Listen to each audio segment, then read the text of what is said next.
Walaupun berlaku penurunan kes COVID-19, kerajaan tidak akan melonggarkan arahan Perintah Kawalan Pergerakan.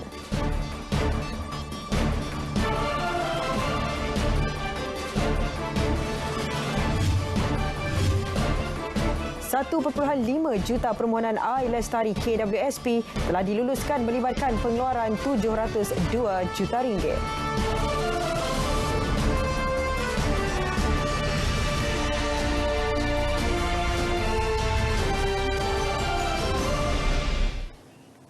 Assalamualaikum dan salam sejahtera, bersama saya Nurul Hidayah Nawai dalam Berita Wilayah edisi Selasa 21 April 2020.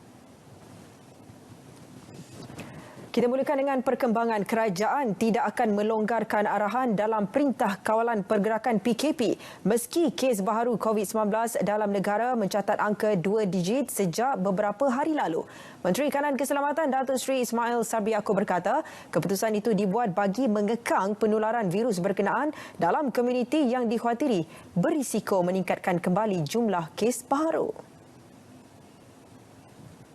Saya harap selagi PKP tidak ditamatkan, selagi tidak ada SOP yang baru diperkenalkan oleh kerajaan, maka PKP yang ada SOP ataupun peraturan yang ada pada hari ini masih terus kekal. Dengan itu, soal pematuhan kepada PKP masih menjadi tanggungjawab kepada semua. Dan pihak polis akan terus mengambil tindakan tegas kepada setiap individu yang melanggar PKP. Kita jangan lupa bahawa ada setengah negara yang melonggarkan sekatan-sekatan mereka apabila kes berkurangan dan sebagainya. Tetapi akhirnya berlaku peningkatan COVID positif semula yang menyebabkan mereka terpaksa bukan saja mengisytiharkan PKP, ada negara yang mengisytiharkan darurat. Beliau memaklumkannya pada sidang media harian selepas mempengerusikan mesyuarat khas menteri-menteri mengenai pelaksanaan PKP di Putrajaya. Dalam perkembangan berkaitan, Datuk Seri Ismail memaklumkan 946 individu ingkar arahan PKP ditahan semalam. 434 daripadanya ditahan di kawasan zon merah. Dalam pada itu, waktu operasi Jabatan Imigresen JIM dan agensi berkaitan di pintu masuk Kompleks Sultan Abu Bakar akan dihadkan. Datuk Seri Ismail berkata waktu operasi dipendekkan dari 24 jam kepada 12 jam iaitu dari 7 pagi hingga 7 malam bagi pergerakan masuk rakyat Malaysia dari Singapura termasuk kenderaan komersial. Bagi Kompleks Sultan Abu Bakar iaitu di link kedua ataupun laluan kedua, operasi berjalan seperti biasa, iaitu 24 jam. Maka jika ada kecemasan, ada keperluan rakyat kita untuk pulang ke Malaysia selepas waktu pusat di link pertama ataupun di Tambak Johor ditutup, mereka boleh menggunakan link kedua untuk pulang jika ada kecemasan seperti kematian dan sebagainya. Walaupun ditutup, pukul 7 dah ditutup di Tambak Johor, tetapi mereka masih boleh balik dengan menggunakan link kedua. Dan di situ, di link kedua, kenderaan komersial boleh bergerak seperti biasa. Tambah Datuk Seri Ismail, kemasukan besar-besaran rakyat Malaysia dari Singapura masih belum berlaku memandangkan puratanya sejak 4 hari lalu, hanya sekitar 400 orang sahaja. Jelas beliau, sehingga kini kerajaan telah menyediakan 6,000 bilik untuk tujuan kuarantin wajib di 22 pusat kuarantin di Johor. Bagaimanapun, NADMA telah diarahkan untuk menambah lebih 4,000 bilik lagi sebagai persediaan sekiranya berlaku kemasukan besar-besaran rakyat negara ini dari Singapura.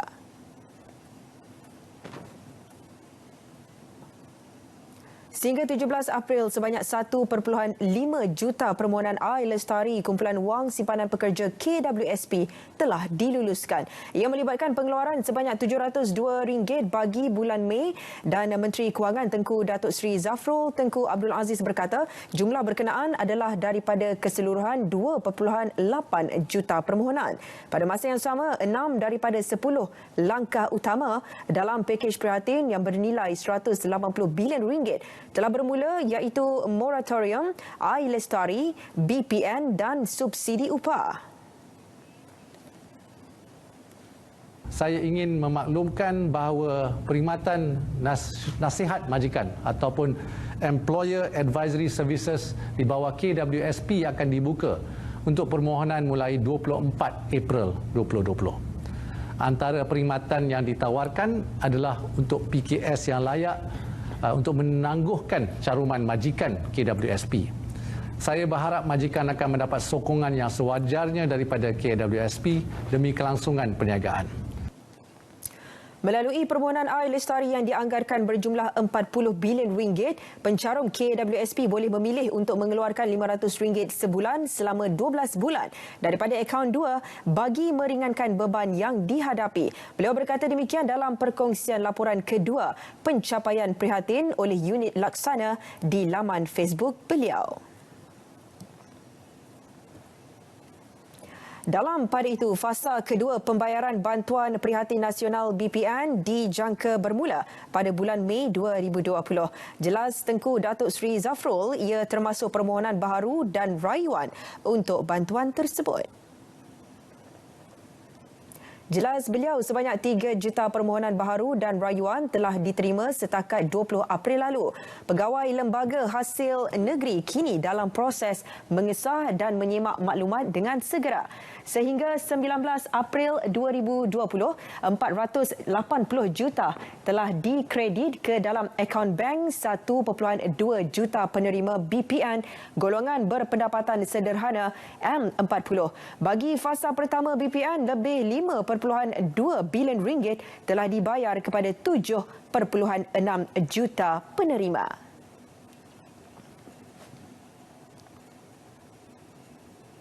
Baiklah, berita wilayah diteruskan dengan perkembangan dari Perlis bersama Wan Muhammad Ryan Rohidar. Silakan, Ryan.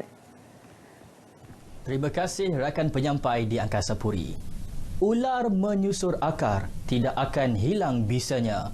Pepatah itu amat bertepatan dengan status seorang doktor dan pegawai di Hospital Tunku Fauziah HTF Kangar yang sanggup bekerjasama dan secara sukarela menjahit peralatan perlindungan diri PPE bagi kegunaan rakan-rakan yang lain untuk merawat pesakit COVID-19.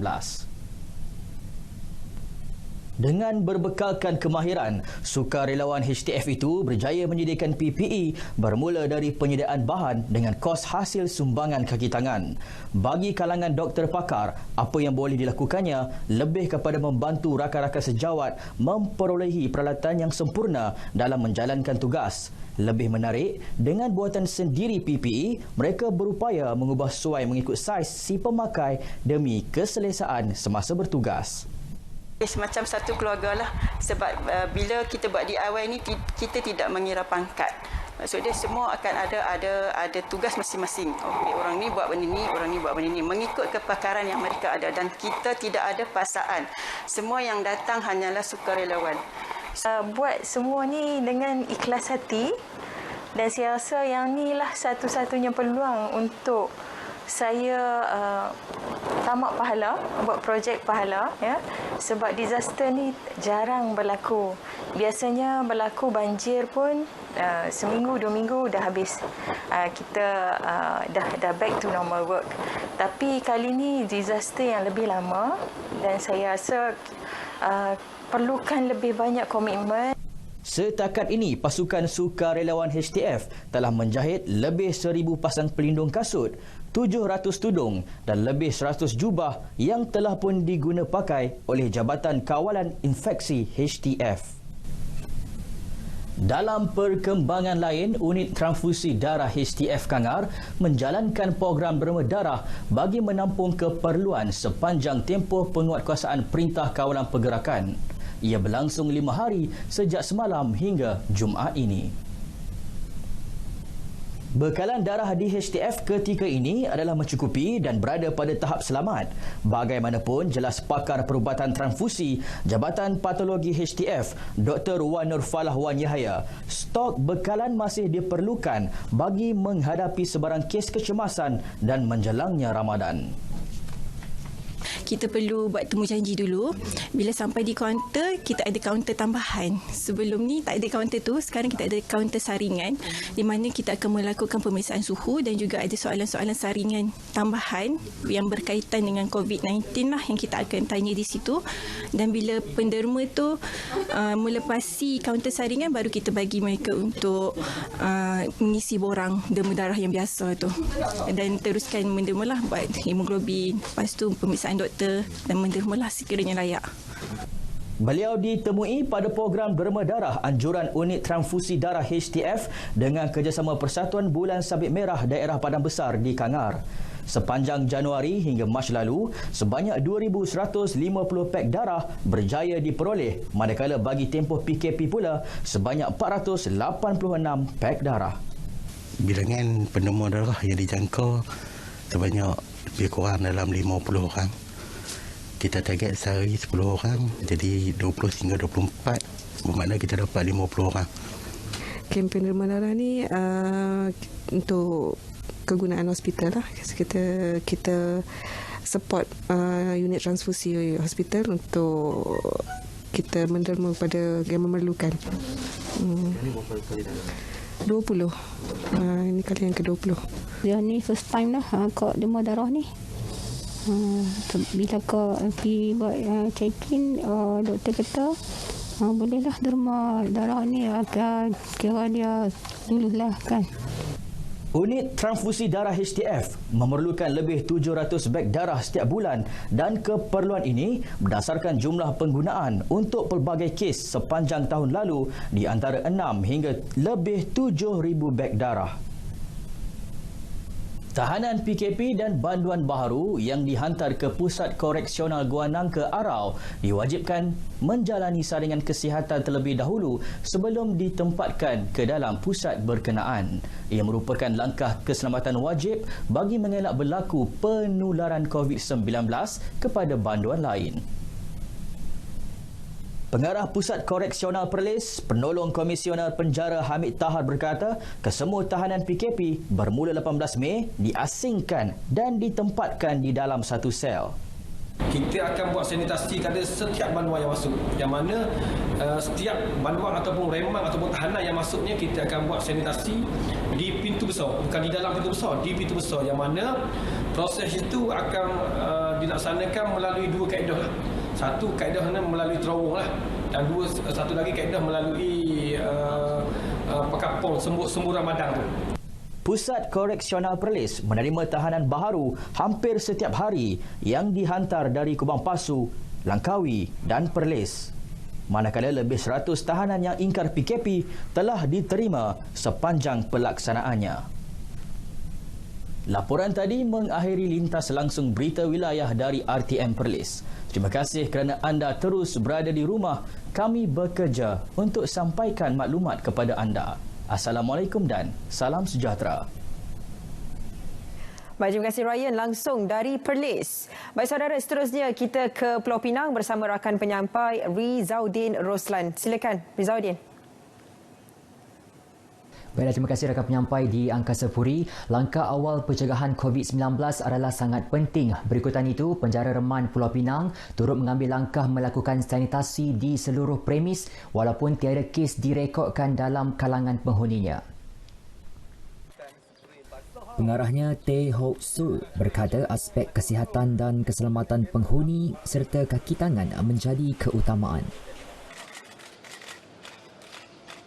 Program hari ini adalah program sanitasi nyakuman, iaitu kerjasama antara Penjara Reman Pulau Pinang dengan Jabatan Bomba dan Penyelamat Negeri Pulau Pinang, iaitu untuk melaksanakan program sanitasi nyakuman lah, di mana penjara adalah satu tempat yang berisiko tinggi lah untuk jangkitan pandemik COVID-19. Beliau turut mengucapkan terima kasih kepada JBPM Pulau Pinang yang hadir membuat sanitasi di seluruh 13 blok berkeluasan 8.5 hektar. Mengulas lanjut, T berkata penjara itu ketika ini menempatkan kira-kira 1,900 penghuni yang kebanyakannya dalam tempoh reman menunggu perbicaraan. 63 daripadanya membabitkan pesalah yang ingkar perintah kawalan pergerakan.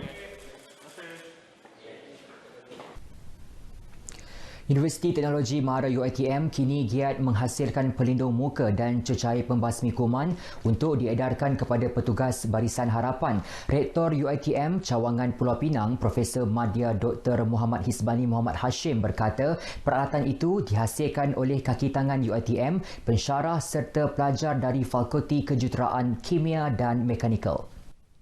Adalah sedikit sumbangan daripada pihak UiTM Cawangan Pulau Pinang yang diharap dia dapat membantu frontline sektor hospital, polis semasa mereka menghadapi pesakit yang sudah dijangkiti dan juga pesakit-pesakit yang berpotensi untuk dijangkiti lah. Sehingga kini sebanyak 2,300 pelindung muka telah diedarkan secara percuma di hospital dan klinik kesihatan di negeri-negeri kawasan utara tanah air. Sementara itu, pensyarah kanan Fakulti Kejuruteraan Mekanikal UiTM Pulau Pinang, Abdul Rahman Hamdi berkata pelindung muka itu dihasilkan dengan menggunakan mesin pencetak 3D untuk menghasilkan cekak dahi dengan menggunakan wayar filamen polylactic acid PLA. Terdiri daripada 6 orang staf dari Fakulti Kejuruteraan Mekanikal dan turut dibantu oleh seorang pensyarah daripada Fakulti Kejururawatan, yang mana kami rasakan perlu salah seorang daripada Fakulti Kejururawatan untuk bantu dari segi proses disinfection. Pihaknya juga sedang menantikan mesin baharu untuk menambah produktiviti pelindung muka yang ketika ini hanya mampu mencapai 100 unit sehari. Petugas Barisan Harapan terus mendapat perhatian ketika krisis COVID-19.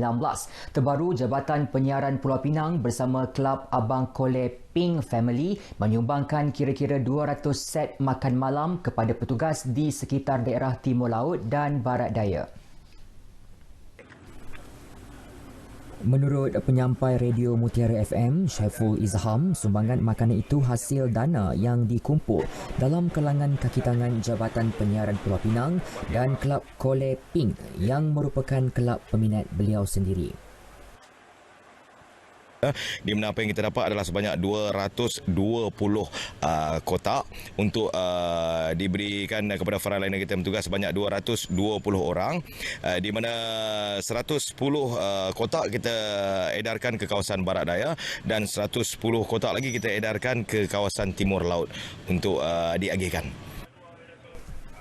Sementara itu, Timbalan Pengarah Jabatan Penyiaran Pulau Pinang, Hisham Abbas menyambut baik pelaksanaan program tersebut.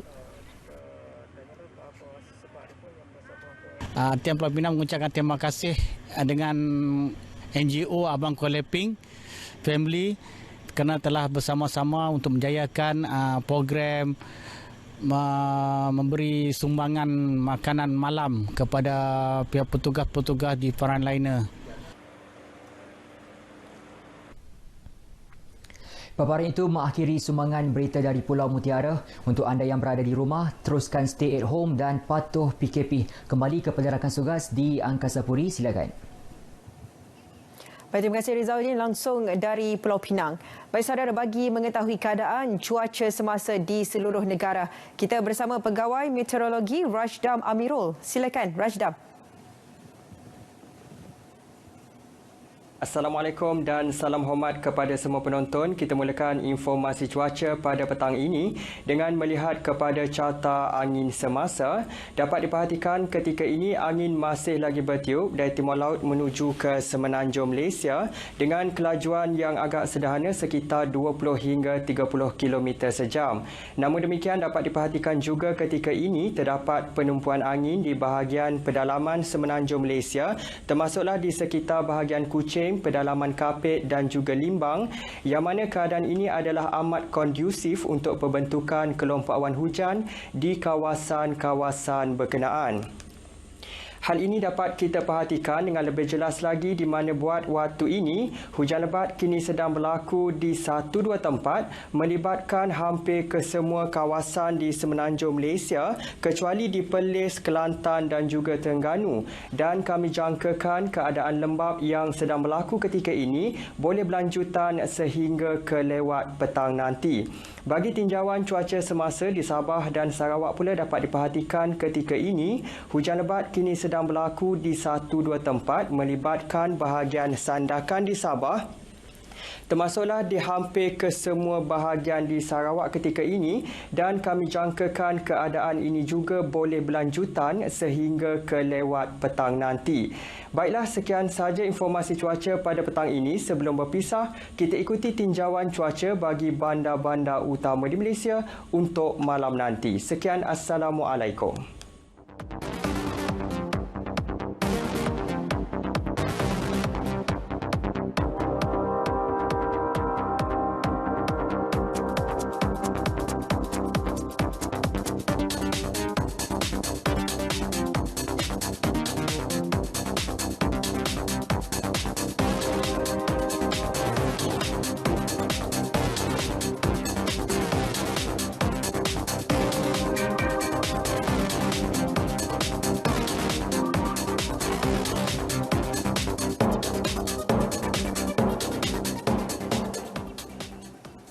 Baik saudara, seterusnya kita ke perkembangan dari Sarawak bersama Debbie Amanda Padan. Silakan, Debbie. Terima kasih Nurul di Angkasa Puri. Perkembangan COVID-19 di Sarawak hari ini satu lagi kematian direkodkan, menjadikan jumlah keseluruhan kes kematian kepada 15 kes. Mangsa ke-15 kes kematian adalah seorang lelaki berumur 69 tahun, manakala 22 lagi kes baru positif COVID-19 dilaporkan hari ini. Kita ke berita seterusnya. Berbagai peralatan pelindungan diri PPE yang ditempah khas dari China untuk kegunaan petugas barisan hadapan yang terlibat dalam usaha memerangi wabak COVID-19 tiba di Pelabuhan Senari di Kuching pagi tadi. Barangan PPE bernilai RM2 juta itu merupakan sumbangan Perbadanan Pembangunan Industri Perkayuan Sarawak STIDC dan Persatuan Kayu Kayan Sarawak STA. Antara barangan yang tersenara ialah topeng mulut dan hidung, pelindung kepala, sarung tangan, baju pelindungan dan kasut perubatan.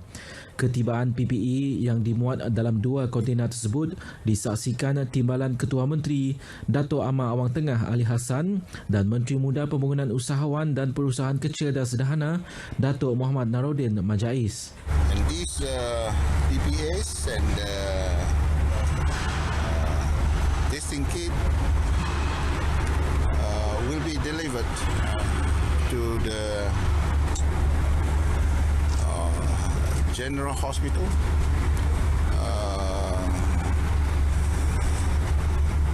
through the Disaster State Management Committee.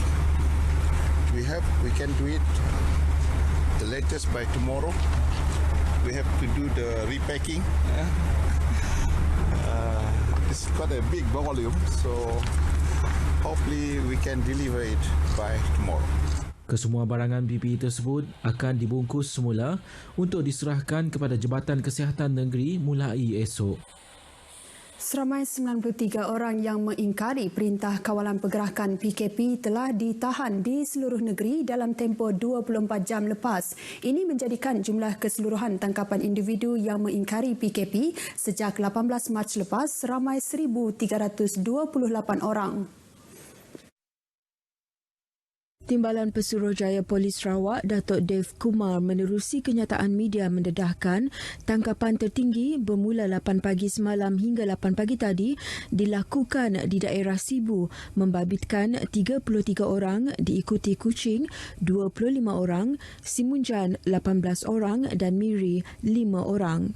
Tangkapan turut dilakukan di beberapa daerah termasuklah di Kota Semarahan, Seratok, Marudi, Kapit, Belaga dan Betong. Daripada jumlah tersebut, 75 orang telah dituduh, menjadikan keseluruhan jumlah pertuduhan sebanyak 668 orang sepanjang tempoh berkenaan. Semua bekalan keperluan asas di Limbang mencukupi sepanjang bulan Ramadan. Menteri Muda Pemodenan Pertanian, Tanah Adat dan Pembangunan Wilayah, Dato' Dr. Abdul Rahman Ismail berkata, perkara itu dijamin sendiri oleh kementerian berkaitan. Datuk Dr. Abdul Rahman menambah, selain bekalan makanan, barangan dan peralatan kesihatan seperti penutup hidung dan mulut juga mencukupi meskipun mendapat permintaan tinggi ketika ini. Termasuk untuk bulan Ramadan, untuk gawai daya, untuk raya. Beliau ditemui media selepas menyampaikan sumbangan penutup hidung dan mulut kepada ketua-ketua masyarakat di Pejabat Residen bahagian Limbang. Mengulas ketiadaan Bazar Ramadan tahun ini, Datuk Dr. Abdul Rahman yang juga Ahli Dewan Undangan Negeri Adun Bukit Kota berkata, kerajaan negeri mengambil pendekatan berbeza. Dan difahamkan pihak MKN di Sarawak akan bermesyuarat untuk membuat peraturan-peraturan bagi penjualan untuk musim Ramadan. Beliau juga menyuruh rakyat agar bersedia dengan cara baharu sambutan bulan Ramadan kali ini berikutan situasi yang melanda dunia ketika ini. Khamis lepas, kerajaan memutuskan untuk tidak membenarkan sebarang bentuk bazar atau gerai dijalankan sepanjang tempoh PKP kecuali perkhidmatan e-hailing. Seramai 74 orang anggota Jabatan Hal Ehwal Veteran Angkatan Tentera Malaysia JHEV ATM Sarawak tampil menderma darah di Dewan Masyarakat Majlis Bandaraya Kuching Selatan MBKS di Kuching hari ini. Pengarahnya Major Pahut Joel berkata, inisiatif tersebut diambil bagi membantu pihak Hospital Umum Sarawak mendapatkan bekalan darah yang mencukupi terutamanya dalam tempoh Perintah Kawalan Pergerakan PKP. Major Pahut Joel menjelaskan program yang diadakan khusus untuk golongan veteran ATM itu juga dilaksanakan di Sibu dan Miri bagi membantu pesakit yang memerlukan bekalan darah. Mereka ini adalah di kalangan veteran-veteran Angkatan Tentera Malaysia yang mana yang telah pun bersara dan menamatkan perkhidmatan. Jadi objektif kita adalah untuk membantu pihak tabung darah bagi mengatasi kekurangan darah terutama semasa PKP ini. Tambahnya, menerusi program ini ia dilihat dapat meningkatkan imej veteran itu sendiri walaupun telah bersara namun masih mampu menyumbang bakti kepada masyarakat. Major Pahut Joel yang ditemui pemberita RTM pada program derma darah oleh veteran ATM di Kuching juga memberitahu program ini merupakan inisiatif pertama dilaksanakan pihaknya semasa PKP ini. Baik, sekian berita dari Sarawak. Stay at home, duduk di rumah. Kembali bersama Nurul di Angkasa Puri. Silakan Nurul.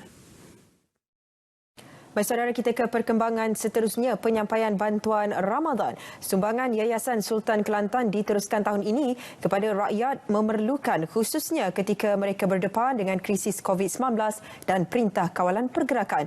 Di Jajahan Pasir Mas, bantuan tersebut sudah mula diagihkan kepada 50 penerima yang tersenarai dalam e-Tegar. Ketua Jajahan Pasir Mas Nik Muhammad Nur Nik Ishak berkata, selain Yayasan Sultan Kelantan, penduduk miskin Tegar ini turut menerima sumbangan daripada Majlis Orang Besar MOB Kelantan dan Puspanita Negeri yang menghulurkan makanan keperluan asas untuk menyambut Ramadan nanti. Antara penerimanya adalah keluarga Mazlan Ibrahim, 45 tahun, peniaga kuih manja di Bandar Pasir Mas yang kisahnya tular di media sosial selepas tidak dapat meneruskan perniagaan yang diusahakan sejak 26 tahun yang lalu. Beliau turut mempunyai 2 anak istimewa yang memerlukan bantuan selain 3 lagi masih bersekolah. Musim PKP ni orang tak berapa keluar mana. Orang tak ada dekat pasar, tak ada. Kita pun malah menanggung risiko bawa virus tu balik ke rumah sakit kita. Sebab kita ada anak-anak OKU macam ni. Jadi menunya ke mana? Makan menu tu okey, boleh ada sumbangan daripada Tok Ngulu mari bagi. Saya sehati ucap alhamdulillah lah kepada Allah Subhanahu taala. Sedih tadi. Tak lepas. Ya. Yang dapat bantuan kami keluarga. Dalam pada itu, Nik Muhammad Noor berkata, pihaknya akan membantu keluarga ini untuk mendapatkan sebuah rumah di bawah program agian zakat Majlis Agama Islam dan Adat Istiadat Melayu Kelantan, MAIK, selain katil khas bagi kemudahan 2 anak istimewa berkenaan. Lebih 3,000 penduduk di Johor Bahru Johor yang terkesan akibat Perintah Kawalan Pergerakan PKP bagi mengekang COVID-19 telah menerima bantuan barangan keperluan asas. Menurut aduan Puteri Wangsa Mazlan Bujang, sumbangan tersebut bagi membantu meringankan beban rakyat. Banyak pihak yang terlibat menyalurkan bantuan ini, bukan setakat kerajaan saja melalui pertukaran ESCO atau juga wakil rakyat. Banyak juga sumbangan datangnya daripada pihak swasta, orang persorangan, JLC dan sebagainya untuk sama-sama membantu kerajaan. Sementara itu, penduduk gembira dan berasa lega menerima bantuan keperluan asas tersebut. Antara barangan diterima adalah beras, minyak masak, gula serta mi segera. Alhamdulillah lah ya, dengan keadaan sekarang ni PKP Fasa 1, Fasa 2 dan Fasa 3. Jadi kerajaan telah mengambil titik berat lah untuk pada kita dan memberi bantuan yang dapat meringankan lah dalam keadaan apa yang kita hadapi sekarang ni. Alhamdulillah kerana dapat bantuan daripada orang yang membantu ni lah. Kerana dalam musim COVID ni, COVID-19 ni, jadi bukan kita saja, semua orang terkesan lah dengan tu. Jadi mungkin tak dapat pendapatan kerana tak kerja. Jadi alhamdulillah lah kerana dapat membantu memberi kita barang-barang kekurangan semua.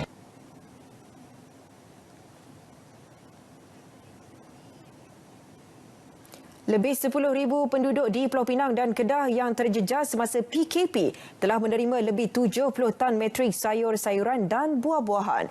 Kesemua produk pertanian berkenaan disumbangkan oleh Koperasi Petani Perda Veggie Park dan individu prihatin. Datuk Seri Cheng Su Chai berkata, selain produk pertanian, pihaknya turut menghulurkan sumbangan berupa barangan keperluan harian dan wang tunai. Bantuan tersebut diagihkan setiap minggu kepada penduduk yang memerlukan di beberapa lokasi terpilih, antaranya kawasan perumahan flat dan kawasan pedalaman. Bagi sininya penduduk dari Kedah, so ada lebih kurang 5 tan.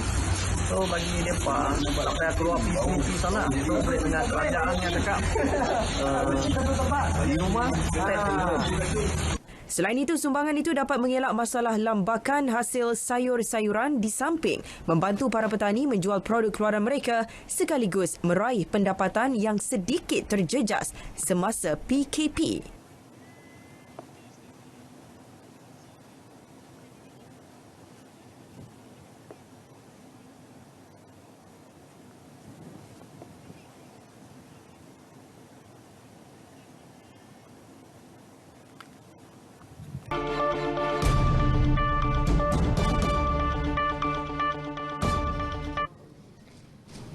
Bismillahirrahmanirrahim. Assalamualaikum warahmatullahi taala wabarakatuh. Salam sejahtera dan selamat petang kepada rakan-rakan media.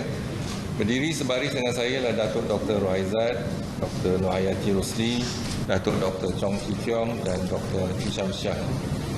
Kementerian Kesihatan Malaysia ingin memaklumkan bahawa terdapat 54 kes yang telah pulih dan dibenarkan discharge pada hari ini. Ini menjadikan jumlah cumulative case yang telah pulih sepenuhnya daripada jangkitan COVID-19 dan telah discharge pada ward adalah sebanyak 3,349 kes, iaitu bersamaan dengan 61.1% daripada jumlah keseluruhan kes. Sehingga 21 April 2020 jam 12.30 hari, terdapat 57 kes baru yang telah dilaporkan. Ini menjadikan jumlah kes positif COVID-19 di Malaysia adalah sebanyak 5,482 kes. Oleh itu, jumlah kes aktif dengan keboleh jangkitan COVID-19 adalah 2,041 kes. Mereka telah diasingkan dan diberi rawatan di hospital. Daripada 57 kes, 18 adalah kes import daripada warga negara Malaysia yang pulang dari luar negara. 39 kes adalah kes penularan tempatan. Sehingga kini terdapat seramai 43 kes COVID-19 sedang dirawat di unit rawatan terapi. Dan daripada jumlah tersebut, 27 kes memerlukan bantuan pernafasan. Daripada maklumat terkini dilaporkan ke CPRC Kebangsaan, duka cita dimaklumkan bahawa terdapat pertambahan 3 kes kematian berkaitan dengan COVID-19. Justru jumlah kumulatif kes kematian COVID-19 di Malaysia adalah sebanyak 92 kes, iaitu bersamaan dengan 1.68% daripada jumlah keseluruhan kes. Kes kematian ke-90 iaitu kes 2050 merupakan perempuan warga negara Malaysia berumur 72 tahun dan mempunyai latar belakang penyakit kencing manis, darah tinggi. Beliau adalah ibu kepada kes ke-2053 yang turut mempunyai gejala pada hari yang sama. Beliau telah dirawat di Hospital Sungai Buloh, Selangor pada 27 Mac 2020 dan disahkan meninggal dunia pada 20 April 2020 jam 1.47 tengah hari. Kes kematian ke-91 iaitu kes 4090 merupakan lelaki warga negara Malaysia berumur 69 tahun dan mempunyai latar belakang penyakit kencing manis, darah tinggi dan penyakit buah pinggang. Beliau telah dirawat di Hospital Umum Sarawak pada 6 April 2020 dan disahkan meninggal dunia pada 21 April 2020 jam 2.28 pagi. Kes kematian ke-92 iaitu kes 5332 merupakan lelaki warga negara Malaysia berumur 92 tahun dan mempunyai latar belakang penyakit kencing manis, darah tinggi dan demensia. Beliau mempunyai sejarah kontak rapat dengan kes positif COVID-19 iaitu kes 4711. Beliau telah dirawat di Hospital Kuala Lumpur pada 8 April 2020 dan disahkan meninggal dunia pada 21 April 2020 jam 1.30 pagi. Kementerian Kesihatan Malaysia mengucapkan takziah kepada semua ahli keluarga mereka. Seperti yang telah dimaklumkan dalam tempoh beberapa hari ini, bilangan kes harian menunjukkan tren penurunan yang amat memberangsangkan. Namun begitu, Kementerian Kesihatan telah mengesan sejumlah kes positif COVID-19 yang melibatkan rakyat Malaysia yang baru pulang daripada luar negara. Perkara ini telah dijangka memandangkan lebih daripada 180 negara di seluruh dunia telah terkesan akibat pandemik COVID-19. Justru tindakan mewajibkan semua rakyat Malaysia yang pulang dari luar negara untuk ditempatkan di stesen kuarantin di bawah Perintah Kawalan Pergerakan adalah bertepatan. Dalam tempoh lebih 2 minggu sejak 3 April 2020, seramai 12,160 rakyat Malaysia yang pulang dari luar negara telah dikuarantinkan. Daripada jumlah tersebut, setakat ini 7,910 individu telah disampel di mana 95 kes positif dikesan iaitu 0.7%. Daripada tindakan proaktif ini telah menyaksikan peningkatan jumlah kes yang dilaporkan di negeri di mana mereka dikuarantinkan. Misalnya peningkatan 37 kes di Melaka, 32 kes di wilayah Persekutuan Kuala Lumpur dan Putrajaya, 3 kes di Sarawak dan 3 kes di Johor dan 2 kes di Selangor. Kes-kes positif ini telah diasingkan dan diberi rawatan di hospital. Bagi mengenal pasti aktiviti penularan COVID-19 di kalangan masyarakat setempat di Malaysia, Kementerian Kesihatan telah sejak awal lagi menjalankan pensampelan daripada pesakit yang mempunyai gejala influenza-like illness ataupun ILI, severe acute respiratory infection ataupun SARI di hospital dan klinik Kementerian Kesihatan, iaitu sebagai satu aktiviti surveillance jangkitan COVID-19 sejak 2 Februari 2020. Sampel untuk ujian pengesanan COVID-19 akan diambil daripada semua pesakit dengan jangkitan paru-paru iaitu pneumonia, dan setakat ini terdapat sebanyak 56 kes positif daripada 2,669 sampel yang telah diambil, iaitu lebih kurang 2.1% daripada jumlah sampel kes hari. Manakala pensampelan ID mula dijalankan sejak minggu epidemiologi ke-9 yang bermula pada 23 Februari 2020 dengan permulaan sebanyak 8 buah lokasi klinik kesihatan terpilih iaitu Sentinel Klinik. Ini bagi mengenal pasti sekiranya berlaku jangkitan di komuniti. Sebanyak 8 kes positif telah dikenal pasti daripada 1,280 sampel yang telah diambil iaitu lebih kurang 0.6% daripada jumlah sampel kes ID. Aktiviti surveillance ini bertindak sebagai sistem pengesanan awal dan sistem amaran kejadian COVID-19 di Malaysia. Pihak Kementerian Kesihatan Malaysia akan terus memperluaskan dan memperkukuhkan aktiviti surveillance COVID-19 di Malaysia. Selain itu, Kementerian Kesihatan juga telah menggunakan aktiviti pendekatan tertumpu iaitu targeted approach untuk membendung penularan jangkitan COVID-19. Antara aktiviti yang dilakukan adalah pengesanan di kalangan kumpulan berisiko iaitu seperti sekolah tahfiz dan pekerja warga asing. Dan perintah kawalan pergerakan diketatkan di mana bancian penduduk dan active case detection dijalankan dari rumah ke rumah. Kepatuhan masyarakat terhadap PKP adalah amat penting dalam membantu kerajaan menurunkan kebolehjangkitan COVID-19 dalam komuniti. Ini terutama bagi memastikan tidak berlakunya jangkitan merentas negeri, daerah dan mukim. Selain daripada itu, aktiviti kawalan sepadan iaitu border control, pematuhan masyarakat terhadap PKP akan seterusnya memastikan penurunan jangkitan COVID-19 dapat dikawal sepenuhnya.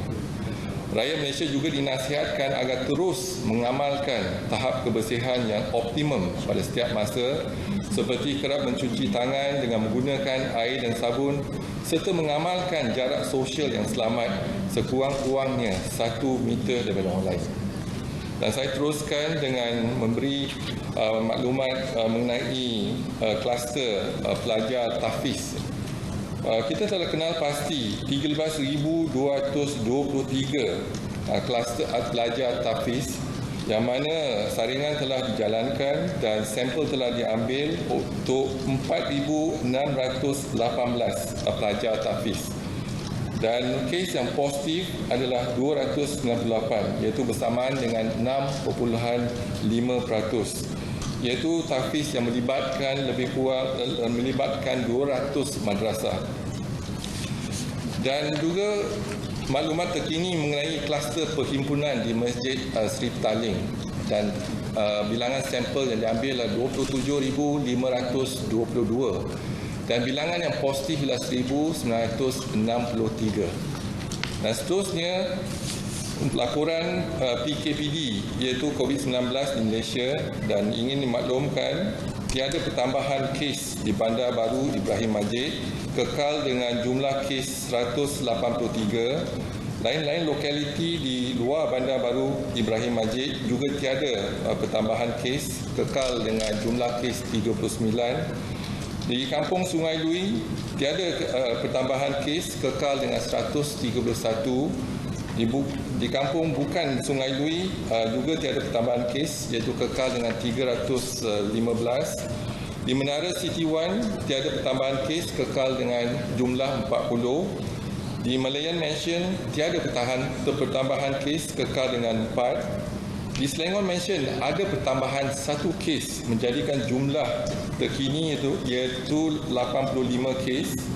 Lain-lain kawasan berdekatan dengan Masjid India tiada pertambahan kes dan jumlah dan pusat bandar utara dan sekitar Pasar Borong Kuala Lumpur Selayar tiada pertambahan kes, tetapi jumlah yang kita telah saring dan diuji ialah 28 kes positif dengan 1 kes kematian, iaitu melibatkan warga negara Myanmar. Seterusnya, laporan kluster COVID-19 yang aktif di Malaysia, iaitu yang pertama, Madrasah Sungai Salan di Jerantut, Pahang, iaitu ada pertambahan 8 kes menjadikan jumlah kes 75. Dan kluster PUI Itali di Sarawak, iaitu ada pertambahan 5 kes menjadikan jumlah kes 59. Kluster persidangan gereja di Kuching, Sarawak, ada pertambahan 4 kes menjadikan jumlah 139 kes. Kluster petugas kesihatan di Kuching ada pertambahan 2 kes menjadikan jumlah 40. Kluster Selangor Mansion baru saya sebut tadi ada pertambahan 1 kes menjadikan jumlah 85 kes. Pusat perubatan di Kuala Lumpur ada pertambahan 1 kes menjadikan jumlah 8 kes. Madrasah Air Mebau di Melaka ada pertambahan 1 kes menjadikan jumlah 38 kes. Kluster yang lain tiada pertambahan kes. Dan seterusnya saya buka kalau ada apa-apa soalan silakan. Assalamualaikum Datuk. Okey, saya Amir dari Harian Metro. Selamat hari jadi ke-57 tahun kepada Datuk dan terima kasih kerana menjadi Jeneral Perang untuk COVID-19 di Malaysia. Okey, soalan saya ialah mengenai penurunan trend kes positif, adakah sebab efektifnya perintah kawalan pergerakan atau sebab ramai lagi yang tidak membuat swab test? Dan satu lagi nak tanya berkenaan kes positif, perbandingan antara yang asymptomatic atau tiada gejala dengan yang bergejala jika ada. Terima kasih Datuk. Okey, terima kasih. Pertama saya ingin ucapkan terima kasih kepada rakyat Malaysia yang mengucapkan selamat Hari Raya pada saya. Dan apa yang penting adalah kita masih dalam perjuangan untuk memutuskan penularan jangkitan COVID-19. Jadi sama-samalah kita mantapkan kita punya tindakan kita untuk pastikan kita dapat mencapai iaitu target kita ataupun sasaran kita untuk menurunkan kes. Ternyata PKP 1 dan 2 telah berjaya menurunkan kes-kes penularan jangkitan COVID-19 di negara kita, dan kita jangkakan ada penambahan kes secara mendadak iaitu pada 14 April. Tetapi kita dapati pada 14 April kes-kes kita kurang pada 5,000, dan kes seharian yang paling tinggi yang kita catatkan ialah pada 3 April iaitu 217 kes dibandingkan dengan kes-kes seharian. Tetapi kita lihat kebelakangan ni memang amat berbangsangkan, iaitu kita dapati kes makin menurun, dan saya percaya kes-kes yang menurun ini adalah daripada perancangan dan tindakan kita selama tempoh 4 minggu yang lepas, dan kita sekarang ni dapat melihat hasil dia, iaitu apa yang kita telah laksanakan ialah pertama, kawalan sempadan. Kalau kita lihat kes-kes import contohnya, kita dapat kurangkan kes-kes import, dan kita telah sekat pelancong-pelancong luar negara yang datang ke Malaysia. Tetapi untuk warga negara Malaysia, kita terpaksa menerima mereka, dan pada mulanya kita kuarantinkan mereka di rumah. Tetapi sekarang ni tindakan kita ialah untuk kuarantinkan mereka di pusat kuarantin. Jadi bila kita lihat kita berjaya untuk mengesan 95 kes positif yang telah dikuarantinkan, dan ini mungkin kalau kita biarkan yang 95 kes ni mungkin akan menjangkiti. Contohnya seorang tu dapat menjangkiti lebih kurang 120 orang. Kalau 95 menjangkiti, jadi dia akan menular dalam komuniti kita. Yang kedua ialah kawalan pergerakan, iaitu perintah kawalan pergerakan, di mana bila kita ada kawalan perintah pergerakan, kita akan kurangkan individu yang dijangkiti di dalam komuniti. Dan kalau kita dapat duduk di rumah, jadi kebarangkalian untuk dijangkiti adalah kurang. Jadi kita lihat dengan pelaksanaan PKP 1, 2 dan 3, kita berjaya menurunkan kes jangkitan setempat, iaitu penularan setempat kita dapat kurangkan, dan sekarang kita dapat hasil dia kurang pada 100 kes. Dan kalau kita lihat hari ini, kita ada 57 kes dan 18 kes adalah kes import. Jadi kes sebenarnya iaitu jangkitan dalam komuniti ialah 39 kes. Jadi kita lihat kalau kita boleh kekalkan momentum kita bekerjasama dengan semua pihak, dapat kita kurangkan kes lagi. Mungkin dalam seminggu matlamat kita kalau kita boleh dapat single digit, sekarang ni kita ada double digit. Kalau kita dapat kurang pada 10 kes, itu menjadi sasaran Kementerian Kesihatan kita. Jadi tidak mustahil untuk kita kurangkan kes, tetapi kita kena pertingkatkan lagi tindakan kita bersama, iaitu kalau rakyat Malaysia boleh duduk di rumah dan kita di Kementerian Kesihatan berpadu tenaga dengan kementerian-kementerian yang lain melaksanakan aktiviti-aktiviti kita.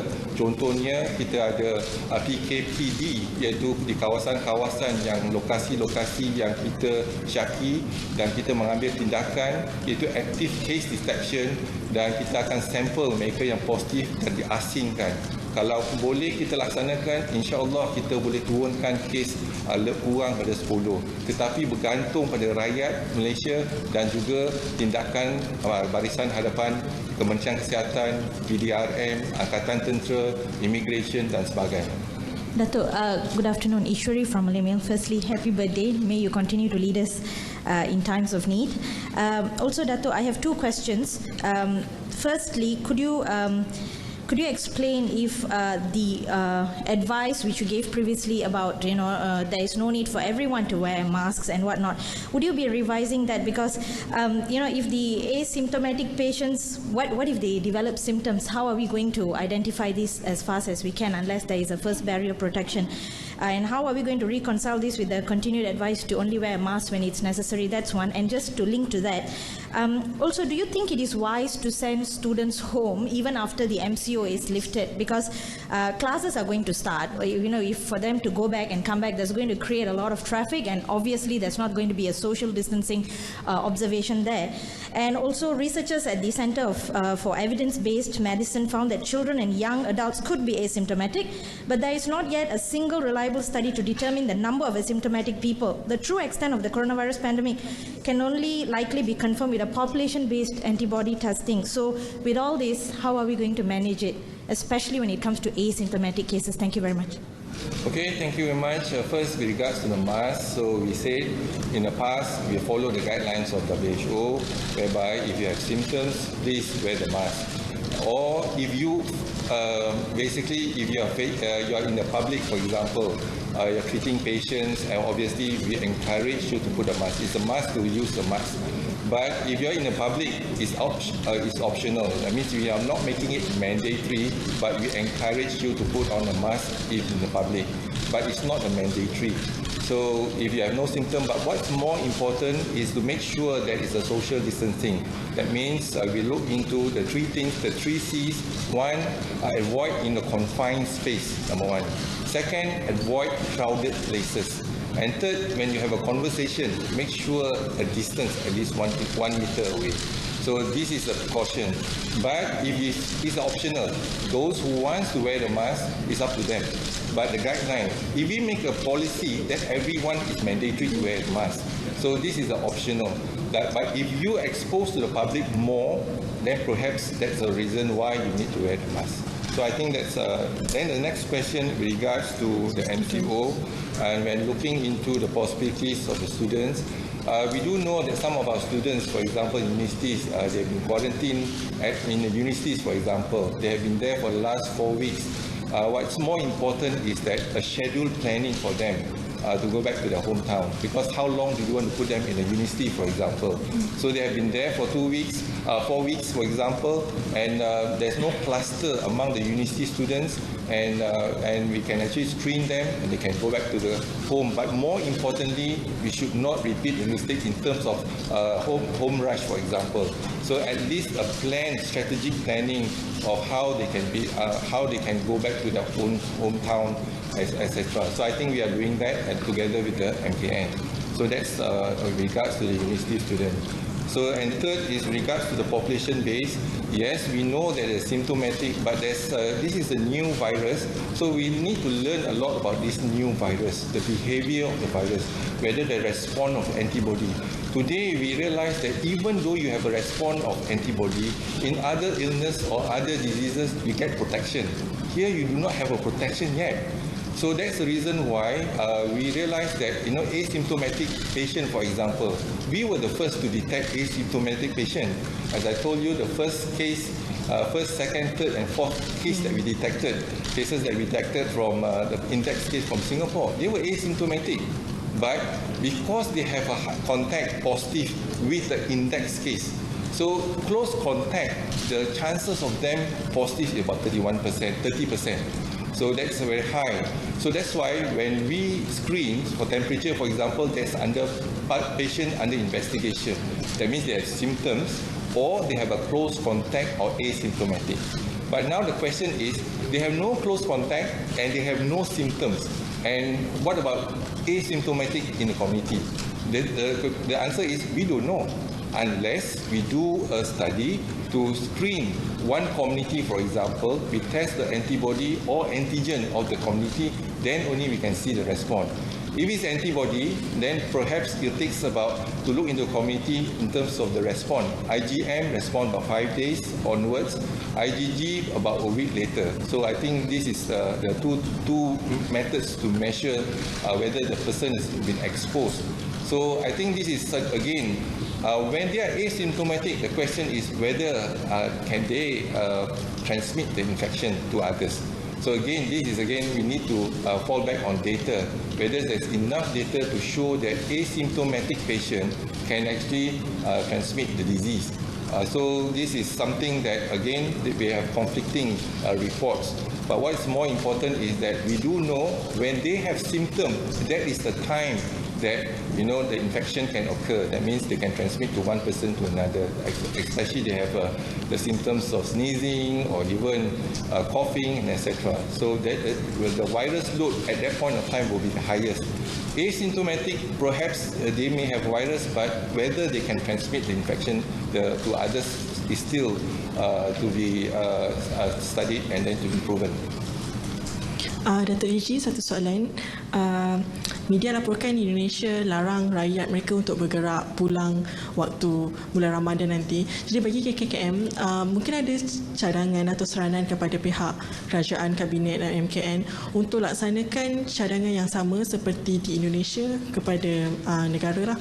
Memandangkan MCO dijangka akan tamat dalam masa beberapa hari lagi, mungkin rakyat fikir mereka boleh bebas keluar untuk pulang sambut Ramadan dengan keluarga. Terima kasih Datuk Eji. Yang pertama, kita tak pasti lagi MCO tamat ataupun dilanjutkan. Jadi yang pasti kita cuba elakkan perhimpunan. Kalau contohnya kita ada pelajar-pelajar universiti, mereka ingin kembali kepada kampung mereka, tetapi kita kena pastikan tiada perhimpunan ataupun kesesakan berlaku di stesen dan sebagainya. Itu yang paling penting, elakkan kesesakan, dan juga kita pastikan untuk penjarakan, amalkan penjarakan daripada satu individu ke individu yang lain, dan kerap mencuci tangan dan sebagainya. Jadi sekarang ni kita masih memantau data-data kita setiap hari, sama ada MCO akan disambung ataupun tidak. Kita masih belum lagi membuat sebarang keputusan. Tetapi apa yang pasti, kita ada 6 kriteria sebelum kita laksanakan untuk tamatkan MCO. Antara kriteria yang pertama ialah kita lihat kepada kawalan sempadan. Jadi kalau kita bentikan kawalan sepadan, maka ada besar kemungkinan mereka yang datang ke Malaysia akan membawa penyakit tersebut. Sekarang pun kita dah tahu 95 daripada warga negara Malaysia yang pulang dari luar negara membawa penyakit tersebut, dan kita saring dan kita letak mereka di pusat kuarantin. Dan daripada 95, 68 daripada mereka adalah daripada Indonesia, kembali pada Indonesia, dan 12 daripada United Kingdom, dan 5 daripada Singapura, 4 daripada Turki, 3 daripada Netherlands, dan 2 daripada Amerika Syarikat, dan 1 daripada Perancis. Yang ini telah dikesan positif, dan kita telah asingkan mereka dan kita masukkan mereka ke ward untuk pemantauan dan rawatan. Dan yang seterusnya, kalau kita lihat, yang penting ialah kawalan sepadan. Dan yang kedua ialah kawalan pergerakan. Yang inilah kawalan pergerakan, kita cuba elakkan daripada jangkitan melalui satu individu ke individu yang lain. Kalau kita duduk di rumah, keberangkalian kita untuk dijangkiti adalah kurang. Tetapi kalau ada kesesakan perhimpunan dan kesesakan, contohnya ada keberangkalian untuk dijangkiti. Keboleh jangkitan virus tersebut, mungkin kalau ada seorang yang positif, dia boleh menjangkiti ramai lagi kalau dalam tempat yang sempit ataupun ada perhimpunan. Yang ketiga, kita lihat kepada sistem kesihatan kita. Jadi sistem kesihatan kita dari segi makmal kita dapat upaya untuk mengesan kes-kes yang positif. Dan tanda aras WHO ialah untuk mengesan, contohnya kita gunakan PCR, ialah 24 hingga 48 jam. Jadi kita kalau boleh, kita nak kurangkan masa yang diambil untuk melaksanakan ujian PCR lebih kurang pada 24 jam. Yang ketiga juga kita lihat kepada sistem kesihatan kita, sama ada ward kita cukup, ICU kita cukup dan sebagainya. Kalau sistem kita bagus, itulah satu daripada indikasi sebelum kita tamatkan PKP.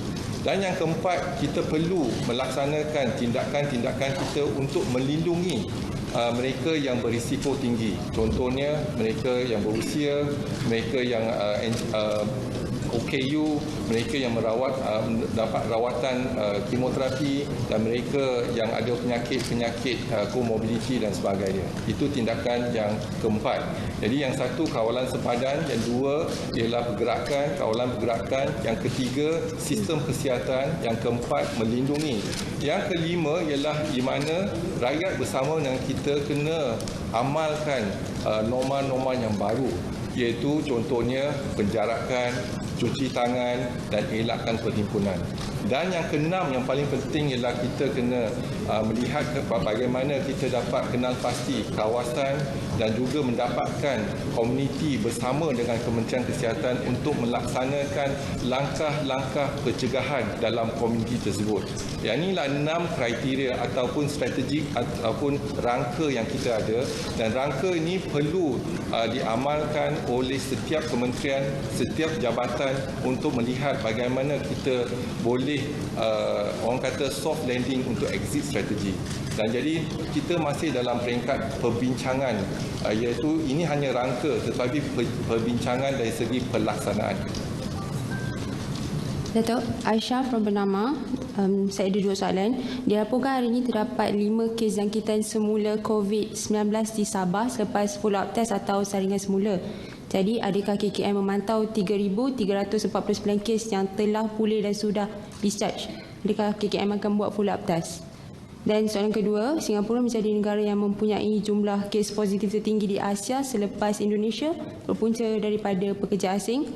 Adakah KKM merancang untuk menyaring semua warga asing di negara ini, dan sehingga kini berapa ramai yang telah disaring? Terima kasih. Okey, terima kasih. Soalan pertama ialah kita ada 3,349 pesakit kita telah pulih dan telah pun discharge. Dan jadi bila sebelum discharge kita ambil test tu negatif. Dan sebagaimana saya katakan pada awal dia ada 2 kemungkinan. Satu kemungkinan mereka di reinfection, berarti mendapat jangkitan semula. Jadi sebelum discharge memang kita akan memberi counselling untuk mengelakkan jangkitan. Yang tu yang pertama. Yang kedua, kalau kita ambil test, saya dah maklumkan 3 kes sebelum ni, sekarang ni ada 5 kes, yang mana mungkin test tu akan jadi positif, tetapi positif yang lemah, iaitu di mana virus shedding sedang berlaku. Dalam keadaan begitu, walaupun dia test positif yang lemah, tetapi dia tidak menjangkiti. Itulah proses virus shedding. Daripada residual virus yang ada, yang virus shedding berlaku dan tidak menjangkiti. Tetapi mungkin dia positif. Bagaimana saya maklumkan satu kes yang kita dah discharge dan dia kembali ke negara Brunei dan mereka ambil test tu positif. Dan bila kita kaji bersama dengan Kementerian Kesihatan Brunei dan IMR, dan kita dapati virus tu ialah shedding, iaitu positif yang lemah. Jadi itu proses residual virus yang ada di tubuh pesakit tersebut. Jadi tapi dia tak menjangkiti.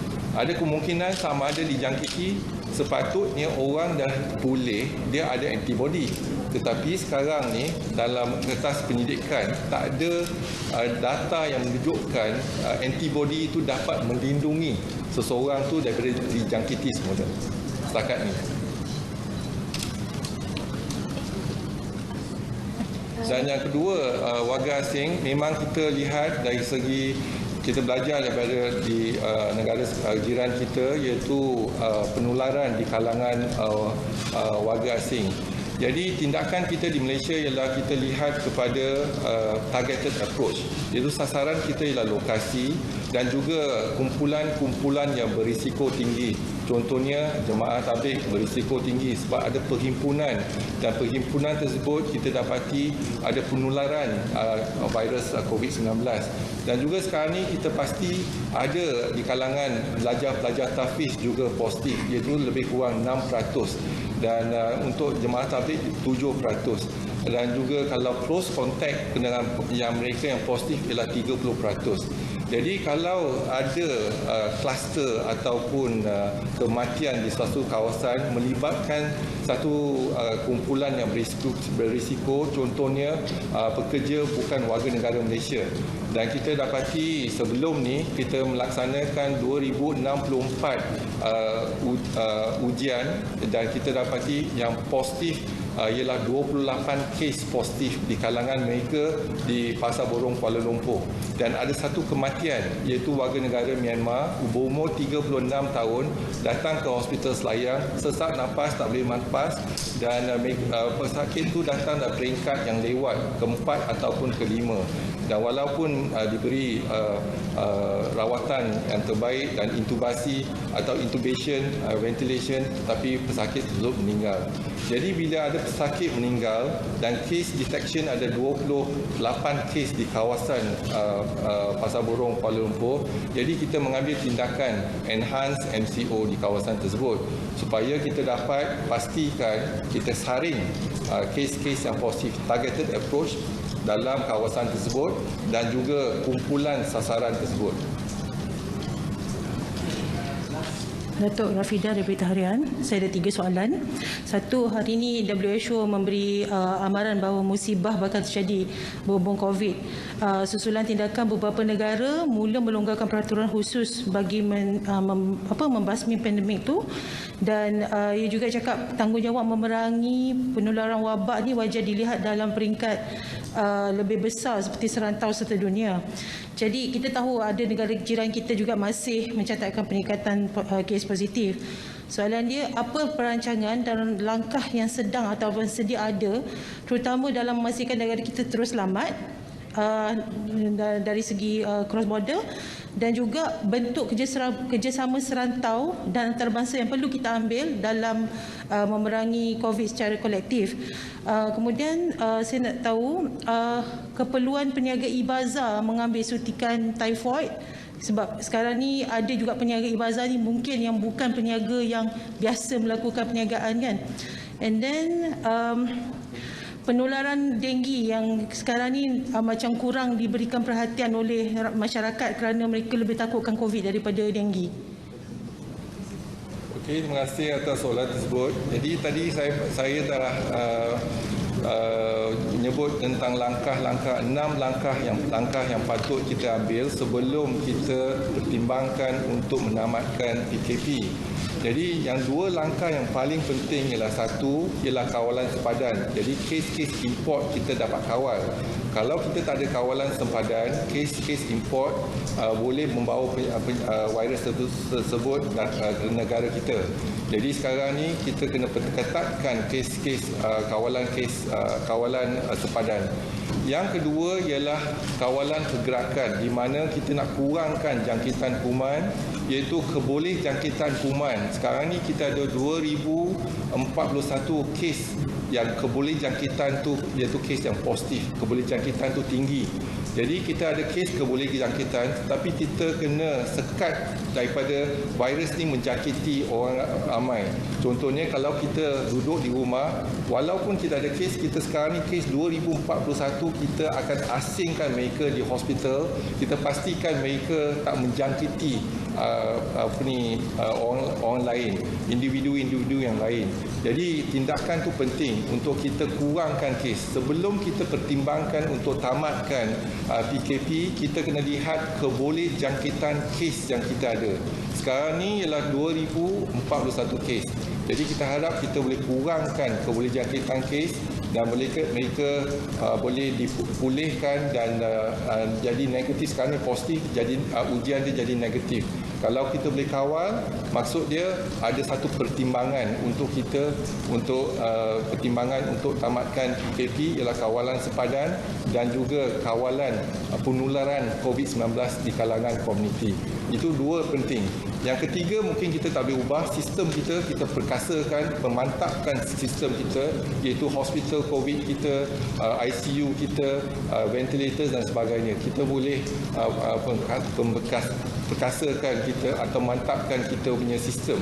Yang keempat dengan kelima, tadi kita kata lindungi mereka yang berisiko tinggi. Yang itu yang keempat. Yang kelima ialah langkah-langkah pencegahan. Kita semua kena amalkan langkah-langkah pencegahan daripada dijangkiti, iaitu macam perhimpunan dan juga penjarakan dan sebagainya. Yang terakhir sekali ialah kita kena bekerjasama dengan komuniti, itu bersama dengan kita, dengan Kementerian Kesihatan, dan juga jadi kita memberi tanggungjawab yang bersama dengan komuniti. Kalau komuniti boleh melihat kepada langkah-langkah pencegahan bersama. Dari segi kerjasama serantau, kerjasama serantau memang kita menggunakan rangkaian WHO yang kita ada, iaitu International Health Regulatory. Kita ada mesyuarat daripada masa ke semasa dengan WHO, juga berkongsi pendapat dan juga mendapat tunjuk ajar ataupun garis panduan yang dikeluarkan oleh WHO daripada masa ke semasa. Jadi yang tu kita dapat mantapkan kerjasama antara kita di peringkat ASEAN dan juga bekerjasama dengan negara-negara lain di bawah WHO. Assalamualaikum Datuk. Saya ada 2 soalan simple je. Belum habis lagi soalan. Oh, belum habis. Oh. Yang ketiga, isu mengenai pengendalian makanan. Kalau mereka yang nak mengendalikan makanan, pasti mereka kena ikut peraturan-peraturan iaitu yang diberi oleh Kementerian Kesihatan, termasuklah typhoid injection dan sebagainya. Kita ada peraturan tersebut, mereka kena patuh kepada peraturan kita. Yang seterusnya adalah kebersihan. Sekarang ni kita pasti dan penyakit denggi masih menular di komuniti kita. Jadi kita sarankan kepada semua untuk pastikan membuat pembersihan di kawasan perumahan juga persekitaran supaya kita dapat turunkan kes-kes denggi. Dan apabila katalah kita ada PKP, kita tamatkan PKP, yang penting ialah yang pertama mereka pulang ke pejabat, pastikan persekitaran mereka tu bersih daripada jangkitan ataupun daripada pembiakan nyamuk di kawasan pejabat dan sebagainya. Okey Datuk, saya ada 2 soalan simple. Okey, yang pertama, tahniah sebab berjaya menurunkan kes. Tapi kalau lihat kes yang pulih juga menurun, mungkin Datuk boleh jelaskan sikit kenapa. Dan yang kedua, nak minta clarify sikit. Datuk kata pasal kawalan sempadan ni antara benda yang paling penting halang kes import. Tapi adakah ini bermakna walaupun selepas PKP is lifted, adakah KKM akan mencadangkan supaya tunggu kes di negara-negara luar juga kosong? Jadi kalau kita lihat, saya jawab soalan kedua dulu. Kalau kita lihat, kalau kita nak tamatkan PKP, jadi mungkin kita tak dapat tamatkan sekaligus. Mesti ada soft landing. Jadi tindakan kita yang penting. Yang pasti mereka yang tak ada kena-mengena ataupun tak ada kena-mengena dengan sektor ekonomi contohnya, duduk di rumah. Jadi mesej duduk di rumah masih kita akan showkan mereka yang kalau boleh duduk di rumah, yang tu dapat memutuskan rantaian jangkitan COVID-19 ni. Itu yang penting.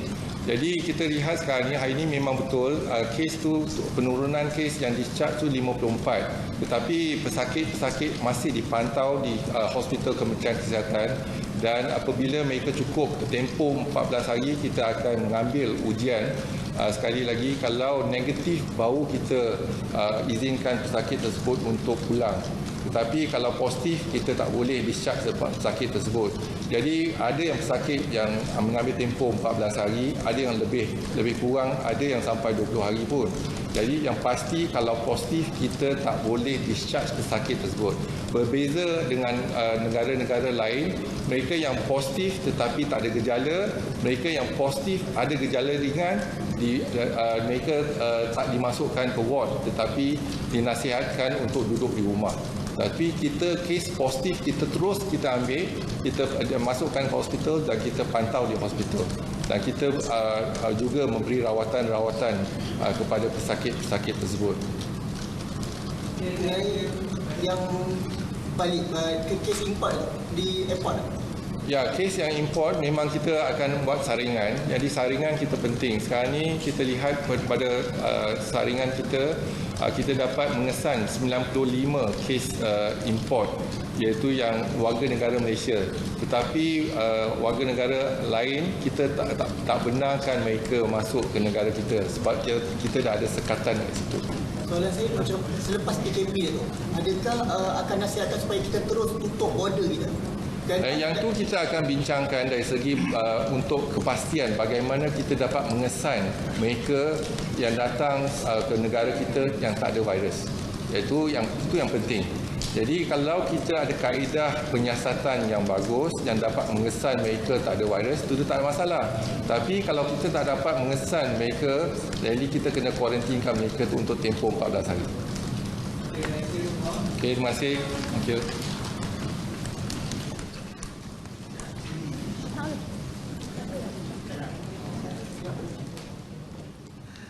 Okey Datuk, sebelum tu kami dari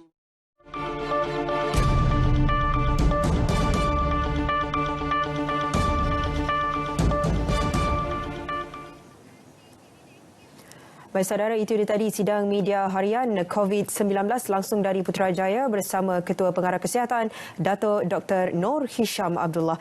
Baik saudara, berita wilayah 21 April 2020 berakhir di sini. Terus setia bersama RTM dan kekal duduk di rumah, patuhi arahan Perintah Kawalan Pergerakan. Saya Nurul Hidayah Nawai. Assalamualaikum dan salam hormat.